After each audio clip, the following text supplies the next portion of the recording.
और इस वक्त की सबसे पहले एक बड़ी खबर आपको दे दें, आप लीडर से मुताल्लिक है। आप लीडर अमानतुल्लाह खान कत्ल मामले में बरी हुए हैं। जी हाँ, बड़ी खबर इस वक्त की दिल्ली से।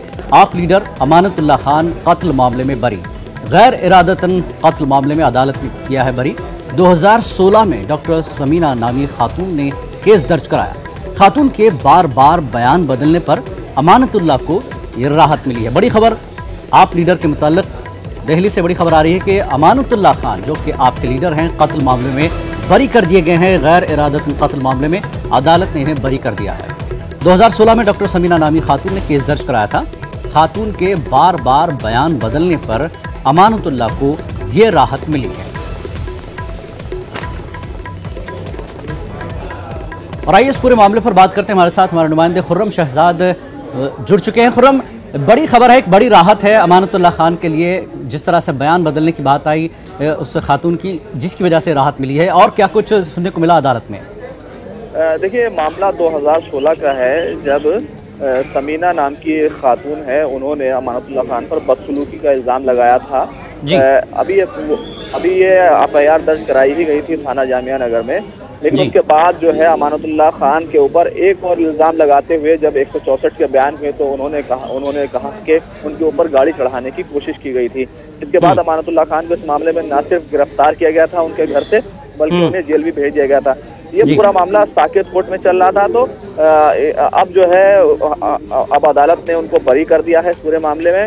और एक तरह से कहना चाहिए आम आदमी पार्टी के लिए बड़ी राहत है। जिस तरह से दिल्ली पुलिस और आम आदमी पार्टी के जो अराकीन असेंबली की गिरफ्तारी को लेकर के एक चेकलिस्ट बनी हुई थी, उसको भी काफी हद तक वो भी सर्द हो चुकी है। अब एक बड़ी राहत कहना चाहिए कि अमानतुल्लाह खान को जो है इस मामले में बरी कर दिया गया है और साकेत कोर्ट के जरिए बरी किया गया है।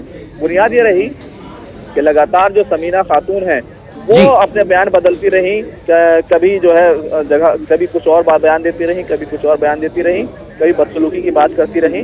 तो इस वजह से अदालत ने इस पूरे मामले में जो है उनको बरी कर दिया है। तो आम आदमी पार्टी के लिए, अमानतुल्लाह खान के लिए एक बड़ी राहत ये कही जा सकती है। जी खुर्रम, जिस तरह से आप कह रहे हैं कि छेड़छाड़ वाला मामला है, फिर कत्ल वाला मामला, गैर इरादतन कत्ल वाला मामला, तो ये दो तीन बयान, मुकदमा किस चीज़ पर जो है दर्ज किया गया था? और ये जो चूँकि गैर इरादतन कत्ल का मामला है, बहुत बड़ी बात है, तो इससे इन्हें बरात मिली है। तो जो जिस खातून ने मुकदमा दर्ज किया, बयान बदला, उनके ताल्लुक से अदालत में क्या कहा गया? देखिए, अदालत ने अभी इस मामले में उस खातून को, क्योंकि जिस पर भी इल्ज़ाम लगाया जाता है उसको अपने आप को बेकसूर साबित करना पड़ता है, ये हमारे कानून की बात है। लेकिन सबसे पहले समीना खातून की तरफ से थाना जामिया नगर में जो एफआईआर दर्ज कराई गई थी, उसमें अमानतुल्लाह खान पर बदसलूकी का इल्ज़ाम लगाया था कि वो उनके ऑफिस गई थी, उनके साथ बदसलूकी की गई। लेकिन उसके बाद जब दफा 164 के तहत जो है बयान हुए, तो उन्होंने जुलेना के इलाके में ये इल्ज़ाम लगाया कि एक गाड़ी में अमानतुल्लाह खान थे और उस गाड़ी से उनको कुचलने की कोशिश की गई। तो इस पर जो है गैर इरादतन जो है वो कत्ल का जो है इल्ज़ाम आयद किया गया था। दिल्ली पुलिस ने इसके बाद कार्रवाई करते हुए अमानतुल्लाह खान को गिरफ्तार कर लिया गया था। और ये मामला इसलिए भी सियासी तौर पर काफी जो है वो आगे तक गया था, क्योंकि उस वक्त आम आदमी पार्टी के अराकीन असेंबली को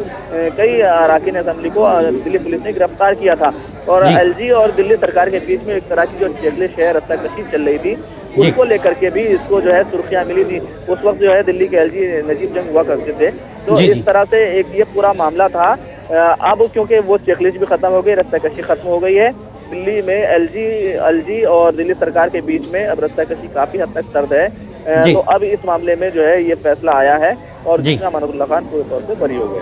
बहुत बहुत शुक्रिया खुर्रम इस पूरी जानकारी के लिए। बहरहाल आम आदमी पार्टी के लीडर अमानतुल्लाह खान को गैर इरादतन कत्ल मामले से बरी कर दिया गया है।